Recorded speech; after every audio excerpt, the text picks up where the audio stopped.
I want women to stop being losers. And so I'm on a mission to really undo the genuinely terrible advice that most women have been given as it concerns their health and their fitness. So we're going to talk through some actionable strategies on how to build a body that has curves, more of an hourglass figure. But Stephen, if I can be very honest with you, I am pissed off because we've been sold a lie that our worth is the number on the scale. And I've seen tens of thousands of patients over my 20-year tenure. And right now, a lot of online dialogue is, I want to be toned. I want to have the Pilates body, be as small as possible. So this is where I get a little fired up because I also have personal experience struggling with my own weight and my own worth. I was trying to become what I thought was the right thing. And I had massive problems afterwards. So I am going to be very transparent and honest with you. The pursuit of skinny is a bad thing with devastating consequences. Like you're going to end up with bone disease like osteoporosis. So there's lots of things on the desk here in front of us that I'd love to go through. Yeah. We've got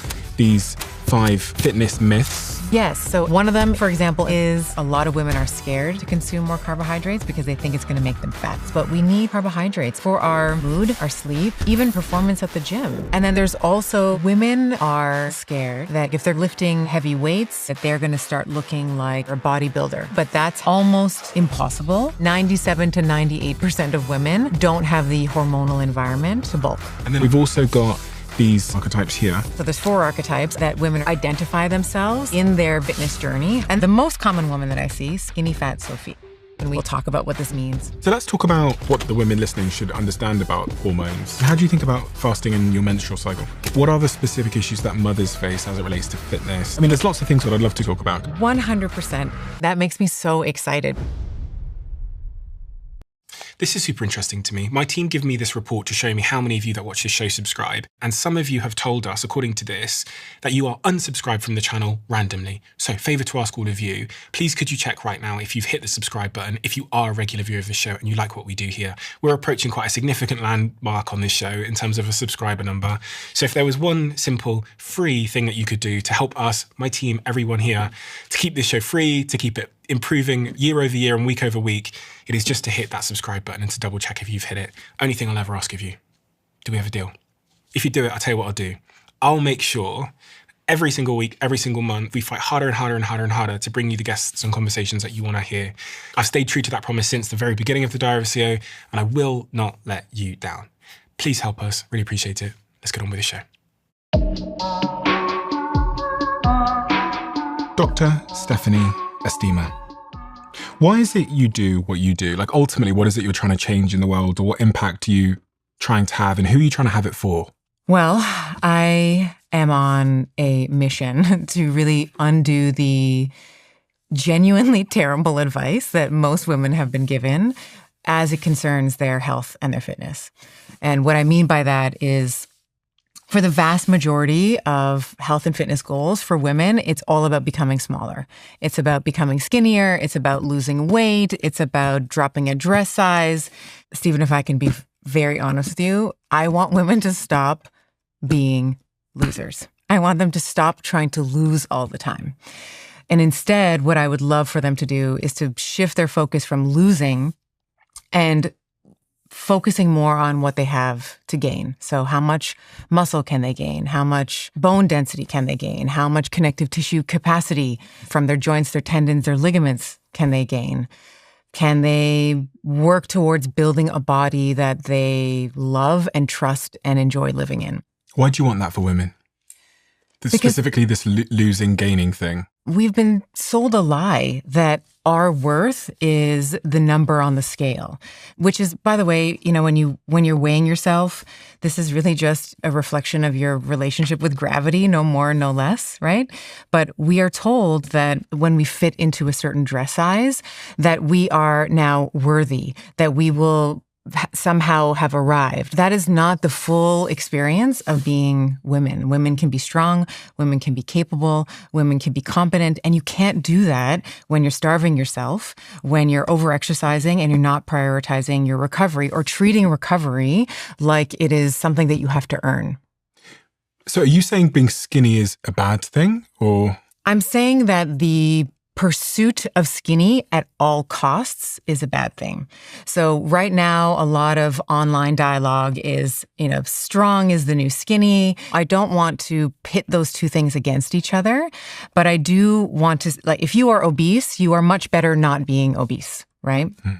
But it is the pursuit of skinny at the sacrificial altar of everything else. So if you are somebody who values being slim, the likelihood that you are going to pick up heavy weights or weights that challenge you with enough effort and intensity is going to be lower.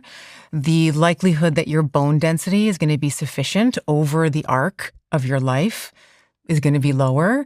You are going to likely underconsume calories. If you are someone who thinks that they've won because they can fit into, you're 40 and you can fit into a size whatever dress. But when you're 65, you have osteoporosis, you haven't won. You've been tricked. Tricked by who?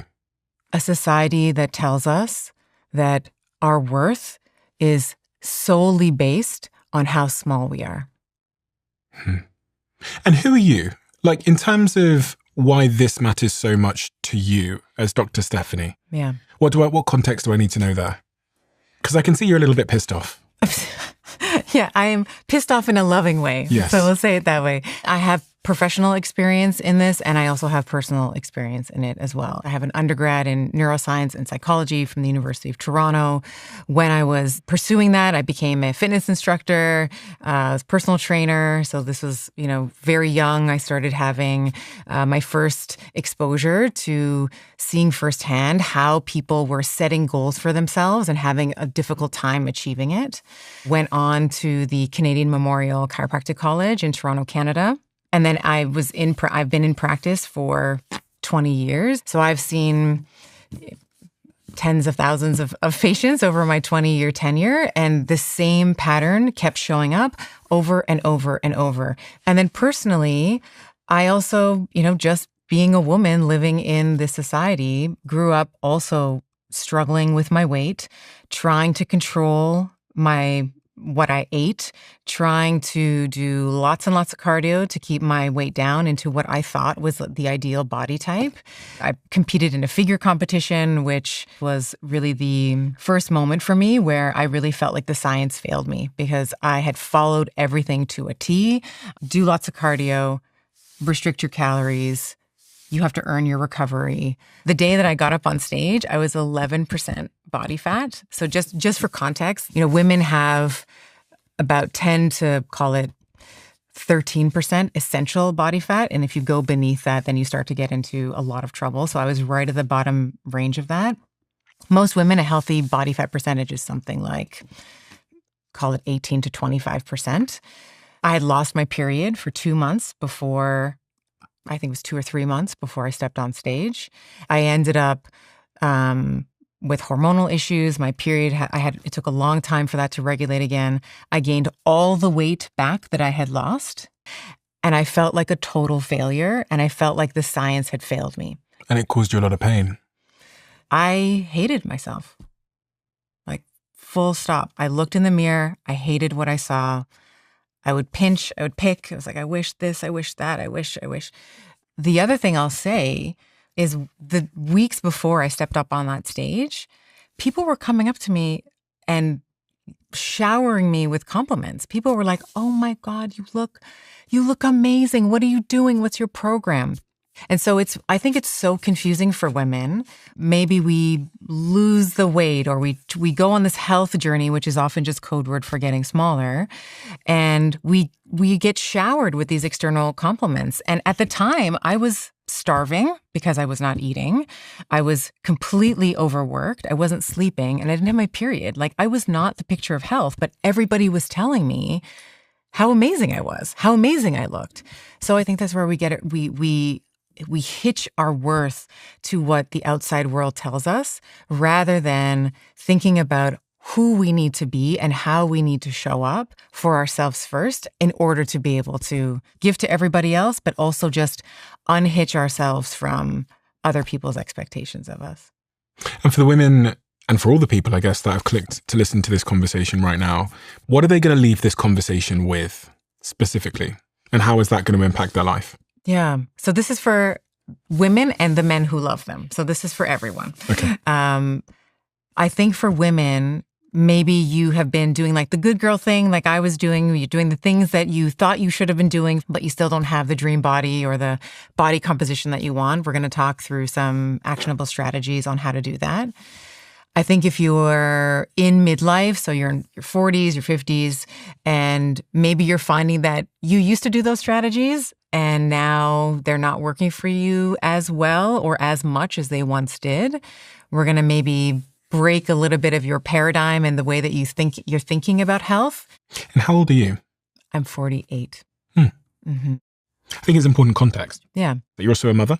I'm a mother of two. Yeah. Of two. Mother of two. And then I have a stepson as well. Okay. So there's lots of things on the desk here in front of us that I'd love to go through. They're all things that really, really interest me. Yeah. We've also got these 5 fitness myths in this envelope here that we'll reveal at some point, and these archetypes here. Yes. Where do you believe the best place to start this conversation is? I think that maybe we can talk about the archetypes because I think that it sets the stage for allowing women to identify themselves in their fitness journey, however that is. Okay, my first, overwhelmed Olivia. This woman wants to do the right thing. Okay, so she is on social media, and within a couple of minutes of going on social media, she sees someone saying, plants are trying to kill you, Olivia. You should never have plants. They're terrible for you. And she keeps scrolling, and then she comes upon someone else who says, actually, plants are great for you. They have lots of fiber, they have lots of phytonutrients, etc. So she's like, oh, okay, that's weird. Let me look up some fitness stuff. And then same thing with the fitness. Some people say, you don't want to get bulky, Olivia. So you need to do light weights, high reps. And then there's other people that are like, that's not true. You can, as long as you're bringing the muscle close to failure, you will build muscle. So she's getting I like to call it infobesity. It's like so much information. It's too much information that she ends up getting, like, it's like analysis paralysis. And this woman, I have a soft spot for her because she just is so scared to start something else and fail at it because she doesn't want that to reinforce her own schema, her own perception of her being a failure, right? So she doesn't do anything. When we think about overwhelmed Olivia, we don't want to get her A to Z. We don't want to get her all the way to her goal. We just want to give her a couple of quick wins to start, right? Get her just A to B. We're just going to get her walking. She's just going to have a goal of racking up 5,000 to 7,000 steps in a day. So she feels like she's a winner in some vertical of her life. And then you start to layer in more things with her as she goes along.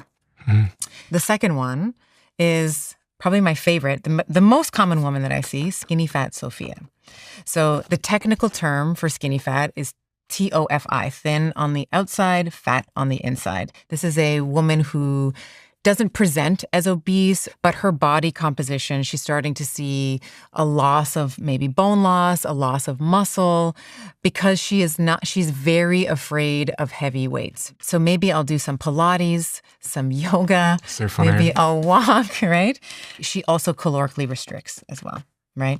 So this woman is personally, she's my favorite woman because when we start giving her a little bit more food, and we start giving her just a little bit heavier weights than the 2-pound weights that she's been lifting, in her Pilates class. And by the way, I don't want Pilates people to come for me. I love Pilates, but it's just not the main strategy for muscle building. I also love Pilates. I love Pilates. I do it twice a week. It's fantastic. But this woman, when she starts eating a little bit, this is what she always says to me. I can't believe I'm losing fat. I can't believe I'm losing weight by eating more. What is this trickery? What is this magic? So I love this woman because when we get her to see the light, it's just a beautiful thing to have all her schemas sort of rearranged in terms of what she thought was possible for her. Okay. This subject of fat. Yes. If someone comes to you and they say, Stephanie, I would love to lose some belly fat because I'm skinny fat, or maybe I'm just, I just have a bit too much weight on me. What is it you say to them? You can't actually spot reduce. What does spot reduce mean? So someone wants to reduce their belly fat, you can't just target belly fat. And so the way that you're going to reduce overall adiposity in the body is you're going to be strength training, which we've talked about, but you will probably also need some kind of caloric deficit. So when we think about that very famous, somewhat oversimplified calories in, calories out, so you want to be thinking about how am I going to create a deficit? So I'm either consuming less calories on the calories inside, or I'm eating the same, but I have more output. So I'm doing more cardio, or I'm doing more weightlifting, or I'm doing more walking, or I'm doing something where my calories out surpass my calories in. Is there an easiest way to do that? Because hearing that, just eat less is quite... I hate it. It's not great. Yeah, and it doesn't work in the long term either. Yeah. You can temporarily reduce your food, but at some point, your hunger hormones and your body is just going to drive you to consume more calories. I often find when women are like, "Hey, I want to build muscle and lose fat," or if it's just, "Hey, I want to lose fat," I personally find it easier for women specifically to do more on the calories out side. So not exercise. So doing more exercise, more daily movement. I think that the calories in is totally doable. People do it all the time. I just find it's hard for most women to stick to long term, because then they have to, they got to measure, they got to do all the things. So if you can figure out what your maintenance calories are, and then you can surpass that with maybe more walking or something that's not going to ratchet up your hunger hormones or your cortisol levels, let's say, I think it's a healthier option personally, because you're also making sure that you're getting in sufficient substrate, sufficient calories so that you can actually build, you can build muscle, bone density, collagen, etc. So that's our Skinny Fat Sophia. Up next, I was this woman, I sometimes still am this woman, Exorcist Emily.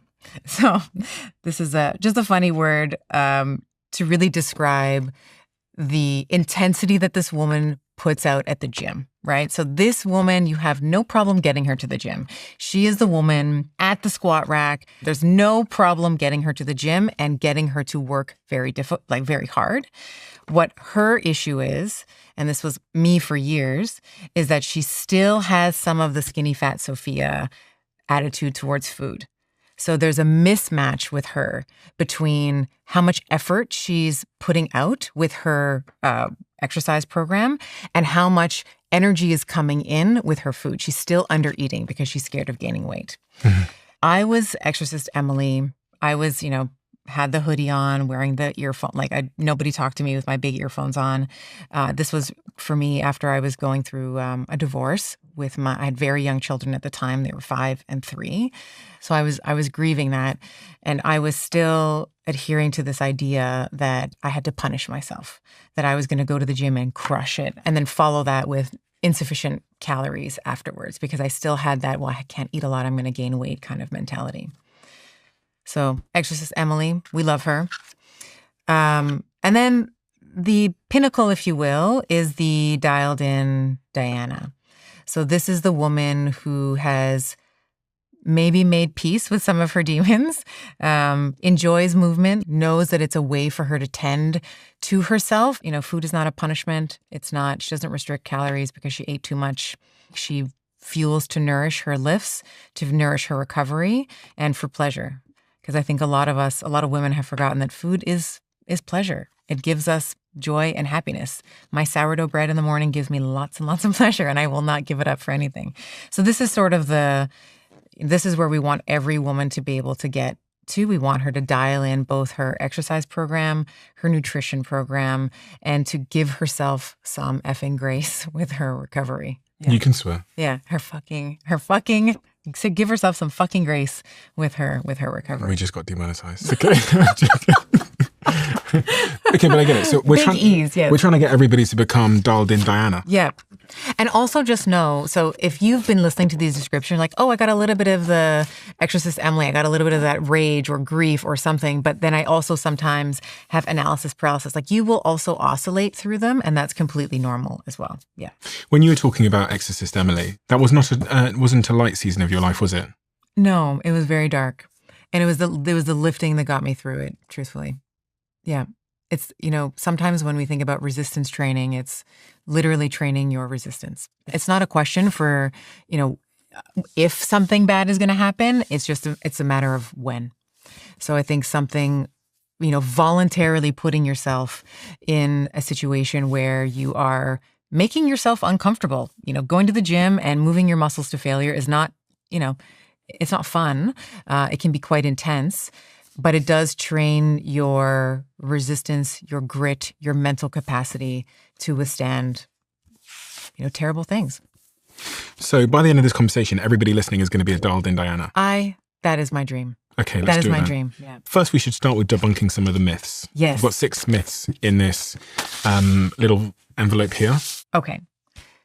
So the first one is carbs. Mm-hmm. And so all the ladies who are listening, we have to heal our relationship with carbohydrates. You can restrict carbs temporarily, and for certain populations, that's a wonderful idea. If you're a woman that has type 2 diabetes or PMOS, something like that, a temporary clawback of carbohydrates is fantastic for improving insulin insensitivity, glucose disposal. But diets like a low-carb diet or a ketogenic diet, which I am a big fan of for certain populations and even for a temporary amount of time, I think what a lot of women did with the carbs is once they started losing weight on a keto diet or a low-carb diet, they said, oh, you know what the problem is? It's the carbs. I'm never going to go back. And the problem with that is that if you were sick, you had a bacterial infection, you went to your doctor, they did a swab, came back, and they're like, you know what? You have a bacterial infection. I'm going to give you a script for antibiotics, right?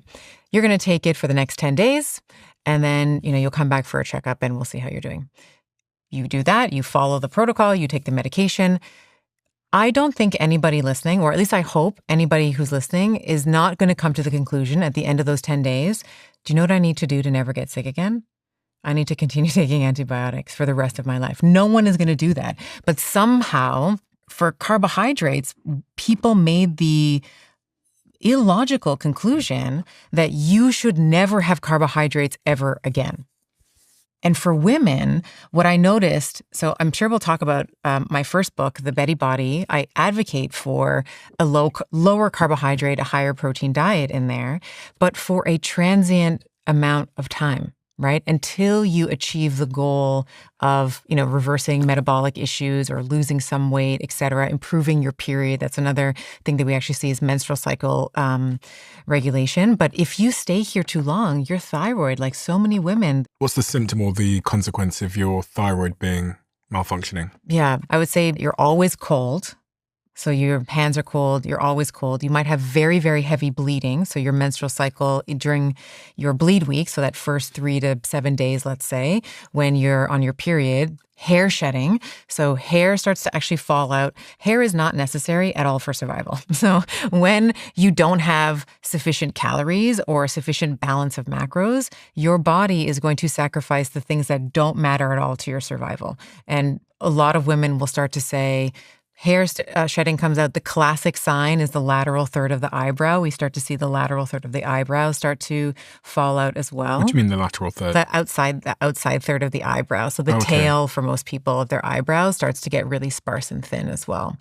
So there's lots of common signs and symptoms, but we need carbohydrates, if not for the thyroid, but for our mood, our sleep, even performance at the gym. In the vein of transparency and honesty, I don't always get to eat before I train, but on the weekends when I do, and I have some bread and I have some omelets or I have my breakfast and I go and train, fantastic performance enhancer.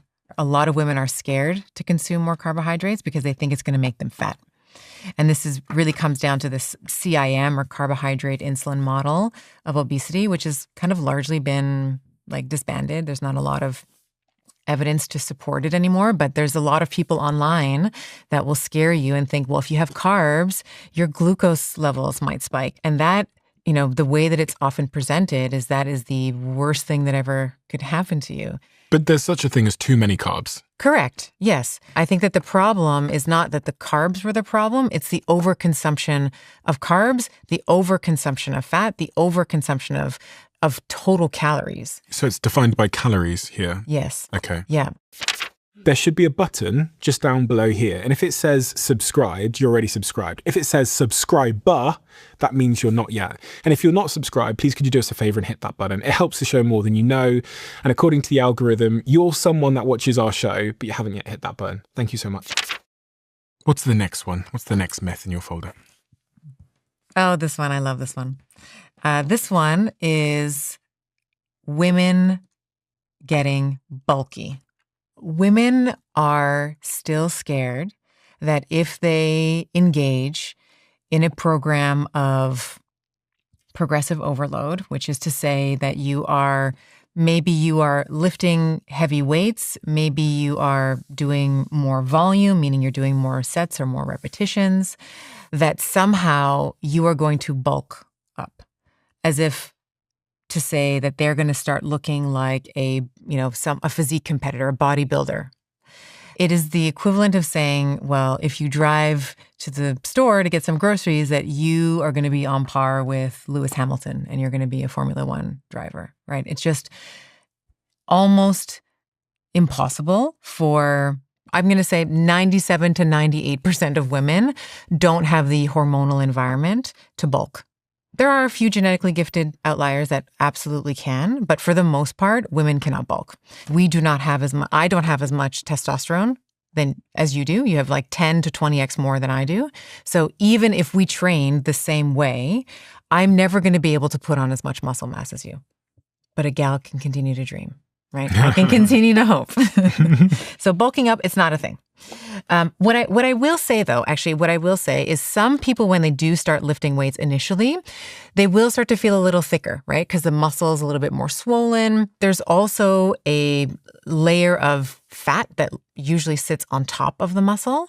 So as you begin to lose body fat, your muscles will begin to poke through, let's say. But sometimes that's why people will feel bulk. They'll say, oh, I started and I stopped because I was getting bulky. It's just a sort of a swelling or an inflammation, let's say, of the muscle underneath. Okay. Yeah. Ooh. Long fasts. So I will call myself out here as well. I used to believe that this was the key. And this was when I was in my Skinny Fat Sophia era, when I was in my Exorcist Emily era, where I thought that the more you could fast, the less calories you could take in and you could lose weight. You want to make sure that you have total sufficient calories. You don't want to overconsume calories, but you also don't want to underconsume them either. But fasting doesn't actually teach you how to eat when you are not fasting, right? So I think that a lot of people overly rely on long fasts. So when I say long, I would say 20 hours, 24 hours, 36, 72, like these really multi-day